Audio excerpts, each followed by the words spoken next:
నామానికే మహిమ కలుగును గాక. హల్లెలూయా. నేడు మనం ధ్యానించబోచున్నటువంటి లేఖన భాగము సామెతల గ్రంథము 6వ అధ్యాయము 20, 21 వచనములు ధ్యానం చేద్దాం.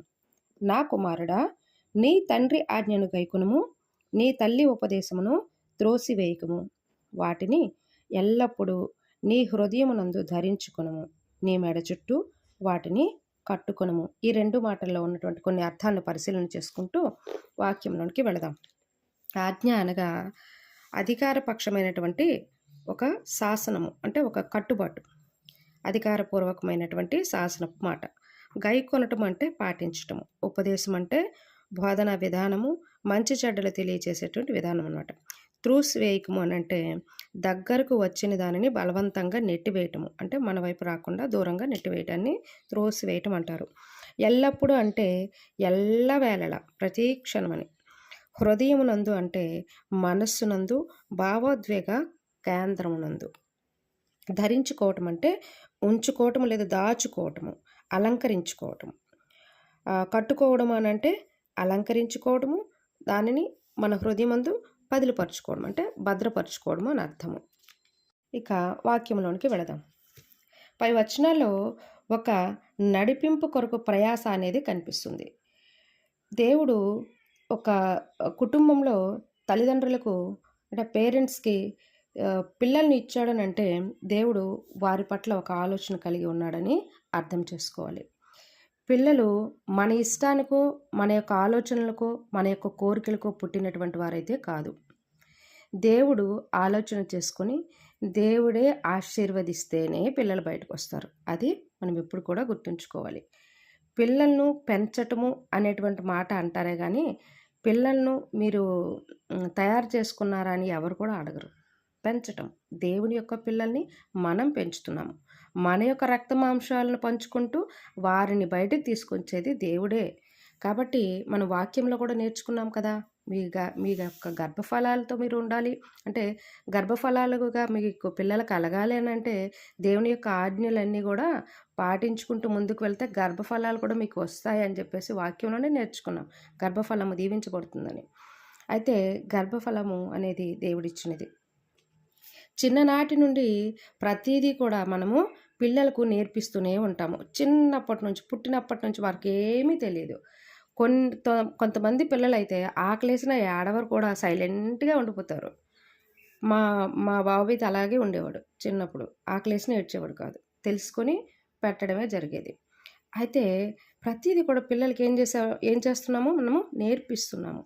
అంటే తండ్రి కుటుంబ భారాన్ని ఎత్తుకొని కుటుంబాన్ని పోషించుటకు తన యొక్క వృత్తిని, లేదంటే తనకున్నటువంటి ఆధారం ఏదైతే ఉందో ఆధారాన్ని బట్టి తండ్రి బయట కష్టపడతా ఉంటే తల్లి ఇంట్లో ఉండి పిల్లల సంరక్షణ చూసుకుంటూ పిల్లల్ని ఒక క్రమమైనటువంటి పద్ధతిలో నడిపించాలి అన్నటువంటి జ్ఞానముతో, ఆ యొక్క జ్ఞానముతోనే తల్లి పిల్లల్ని చక్కగా క్రమాన్ని నేర్పిస్తూ, నైతిక విలువల్ని నేర్పిస్తూ పిల్లల యొక్క క్రమశిక్షణ, ఆ పద్ధతిని సరిగా పెట్టుకోవాలన్నమాట, నేర్పించాలి.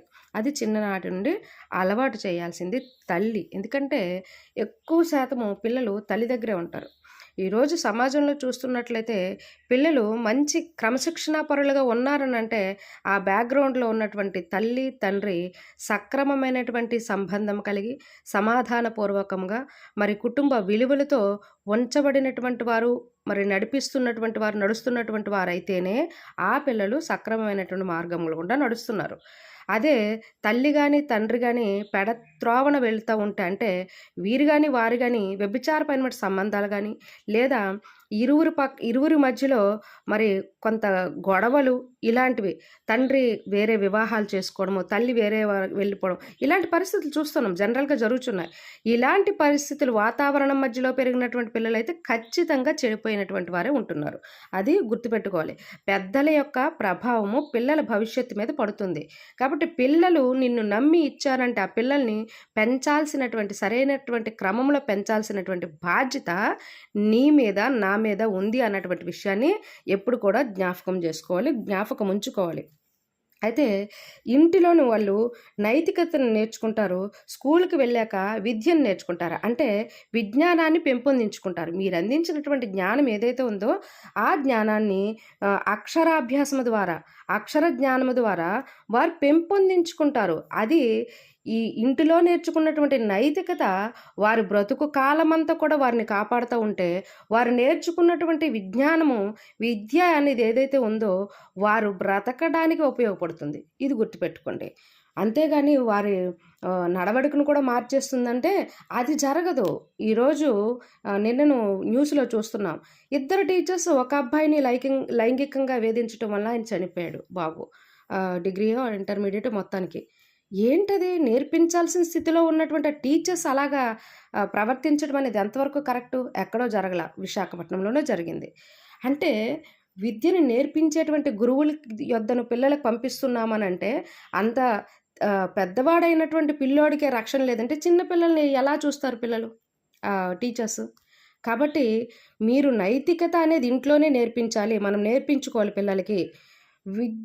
అంటే అక్షర జ్ఞానం ఏదైతే ఉందో అది స్కూల్లోనో, కాలేజ్‌లోనో, యూనివర్సిటీల్లోనో నేర్చుకుంటారు.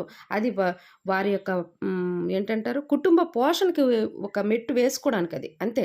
కానీ భవిష్యత్తు తరాలకి వారు క్రమమైన పద్ధతిలో వెళ్ళాలనంటే ఇంటి నుంచే నేర్పించబడాలి. ఇది గుర్తుపెట్టుకోండి. అయితే ఇక్కడ లోకంలో జరుగుతున్నటువంటి పరిస్థితులు, ఆ మాటలు ఇవన్నీ కూడా చూస్తా ఉంటే ఎప్పుడు కూడా తల్లిదండ్రుల ప్రవర్తన సరిగా ఉండాలి. వారు సక్రమమైనటువంటి మార్గముల గుండా నడుస్తూ వారి పిల్లల్ని సక్రమమైన మార్గముల గుండా నడిపించుకోవాలి. తండ్రిగా, తల్లిగా నీవే తప్పు చేసి నీ పిల్లోడికి తప్పు చేయొద్దంటే ఎందుకు చేయకుండా ఉంటాడు? నీ దగ్గర నుంచే కదా నేర్చుకుంటాడు. కాబట్టి ఇది ఎప్పుడు కూడా జ్ఞాపకం ఉంచుకోండి. ఇప్పుడు వాక్యము మనము నేర్చుకుంటుంది వాక్యము. దేవుని యొక్క మాటలు. దేవుని యొక్క మాటలు నా భవిష్యత్తుకి ఎలాగ ఉపయోగపడతాయో నేర్చుకుందాం. దేవుని యొక్క మాటలు ఎప్పుడు కూడా మన హృదయంలో కట్టుకోవాలి. మన హృదయంలో నిలుపుకోవాలి. అవి మన అంతరంగాన్ని శుద్ధి చేస్తూ ఉంటాయన్నమాట. ఏ గ్రంథము మీరు చదవండి, ఏ పాఠ్యాంశాలు చదవండి మీ బ్రతుకును మార్చవు. మీకు ఉద్యోగాన్ని ఇస్తాయేమో. మీరేదైనా నేర్చుకునే చదువు ఈరోజు చూస్తున్నాం ఎంతోమంది చాలా చదువుతారు. వాళ్ళకి ఉద్యోగాన్ని ఇస్తాయేమో, వాక్ చాతుర్యాన్ని ఇస్తాయేమో. మీ అంతరంగం మారుస్తున్నాయా అవి? మీ అంతరంగం మార్చవు. నేను అక్కడి నుంచి వచ్చిందాన్నే కదా, నేను చదువుకున్నాను కదా, నేను ఆ యొక్క పరిస్థితులు గుండా నడిచిందాన్నే కదా, మరి నా అంతరంగం మారలేదే. కాబట్టి ఏది కూడా మార్చదు. ఒక్క పరిశుద్ధ లేఖనాలు మాత్రమే మీ అంతరంగాన్ని శుద్ధి చేస్తాయి. ఒక పరిశుద్ధ లేఖనాలు అవి పట్టుకొని తల కింద పెట్టుకుంటే రాదు. వాటిని చదవాలి, వాటిని ఆచరించాలి, మన యొక్క ఆచరణలో వాటిని పెట్టుకోవాలి. అప్పుడే నీ అంతరంగం మారుతూ ఉంటుంది. క్రీస్తు స్వరూపం బయటకు రావాలి అనంటే దేవుని యొక్క ఆజ్ఞలు నీకు హృదయమందు భద్రపరచబడి నీ కంఠ భూషణములుగా అవి వెలగాలి. ఈరోజు విలువైనటువంటి నగలు ధరిస్తూ ఉంటే ఆ నగలను బట్టి మనకి ఆ అందం వస్తుంది అని మనం అనుకుంటాం. మనం ధరించుకున్న నగలు మనం ఏమైనా చూసుకుంటున్నామా? అద్దం దగ్గరికి వెళ్తేనే తప్ప కనిపించవు అవి. లక్షలు పెట్టుకునేటువంటి నగలు నీవు చూసుకోలేవు. ఎదురు వాళ్ళు చూసుకుని ఈ అమ్మాయి బాగుంది, ఈవిడ ఈ డిగ్నిటీ, ఈ యొక్క వెనుకుండేటువంటి బ్యాక్గ్రౌండ్ని చూపించుకోవడానికి ఆ నగలు. అంతే తప్ప దేవుని యొక్క మాటలైతే మన హృదయంలో పదిలిపరుచుకుంటే ఆ దేవుని యొక్క మాటలు మన యొక్క కంఠానికి భూషణములుగా, అంటే ప్రవర్తన అనేది సక్రమమైన మార్గంలో బయటికి వెళ్ళబుచ్చుతూ ఉంటుంది. ఆ ప్రవర్తన అనేది చూసిన వెంటనే చేతులెత్తి దండం పెట్టేలాగా మార్చేస్తుంది. నీకు నగలు కోట్లు పెట్టి నగలు కొనుక్కొని నీవు ధరించుకున్నా నీకు నీ వాల్యూ పెంచుతుందేమో సమాజంలో. అంతేగాని అంటే వాల్యూ అంటే నీ డిగ్నిటీని చూపిస్తుందేమో కానీ నీ వాల్యూని పెంచదు. ఇప్పుడు ఎంతమంది ధరించుకున్నటువంటి వాళ్ళు ఎంతమంది లేరు తప్పులు చేసేటువంటి వారు కదా. కాబట్టి దేవుని యొక్క మాట మాత్రమే నీ అంతరంగాన్ని శుద్ధి చేస్తుంది. అంతరంగమందు భద్రపరుచుకుంటూ ఉంటే నీ జీవితాన్ని అది మారుస్తుంది, నీ ప్రవర్తన మారుస్తుంది, క్రీస్తుని బయటికి చూపిస్తుంది, నీ క్రియలన్నీ కూడా మారుతాయి అన్నమాట. పాపం వైపు జోలిపోకుండా ముందుకి నడిపించబడతా ఉంటాము. అయితే దేవుని యొక్క మాటలు పిల్లలకి ప్రతి క్షణము నేర్పిస్తూ ఉండాలి. ఎందుకంటే మనం వాక్యంలోనే చరిత్రలో నేర్చుకున్నాం. అబ్రహాము, ఇస్సాకు, యాకోబు దేవుడునని దేవుడు తన ఐడెంటిటీని పరిచయం చేసుకునే స్థితిలోకి జారిపోకుండా ఉండడానికి దేవుని యొక్క మాటలు ఎప్పుడు కూడా మనము ధ్యానించాలి. ద్వితీయోపదేశకాండం 27 అధ్యాయంలో ఒక వచనంలో చూసుకున్నట్లయితే ధర్మము, అది ధర్మము పాటించుటకు మనకు అది ధర్మము పాటించాలి. దేవుడు ఆయన రెక్కల మీద బానిసత్వం నుండి బయటికి తీసుకొచ్చాడు. కాబట్టి అది ధర్మమే, పాటించాలి. అయితే దేవుని యొక్క ఆజ్ఞలను మనం ద్వితీయోపదేశకాండం 5వ అధ్యాయంలో ధ్యానించుకున్నట్లయితే చాలా మాటలుంటాయి. దేవుడు ఎందుకు ఆ మాటలు చెప్పాడో అదంతా కూడా చదవండి.